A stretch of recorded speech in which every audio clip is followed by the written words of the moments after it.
कहा है बुढ़ऊ करे तो अरे घरे में आए के ना हमारी जिंदगी एकदम झंड हो गई। ये बतावा घर बट गए खेत बट गए अब कहिए तोहरे में बंटवारा होई।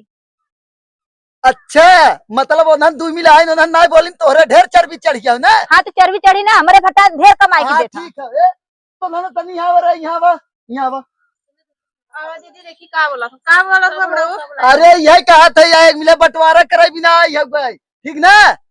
हाँ तो करब ने कुल तो नहीं के देवाला। हाँ तो कौनो बात ना हो तब हमारा बंटवारा कर ले काम करना। वो मांगा थी इनके देला हम कहाँ गए हम कुछ ना बोले थी तो एकर मतलब हाँ तो वही तो हम कहा जात है कि काट के हम दू हिस्सा कह दे ऊपर वाला तय ले ले नीचे वाला ही ले ले। और गहनवा गहनवा या एके दे देब ना। बुढ़ावा कंचरा तो के हैया धले टीवी हो जाए नीचा वाला था लेके चाटब का।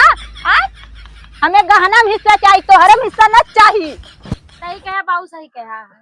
पगला ही हो गई। हाँ तो चट लाए है ये तो चटवाई आवा आवा घरे में आ गेला ना तो एको बेला खाना न देबे। बराबर हिस्सा ले स्कूल में देख लू हट के निकल जाइए हिस्सा ले वालू। न जानी तू ला ये बड़की ले हम कहाँ गई हमारे तो फरिया के हमें बुढ़वा गहना दे जाए।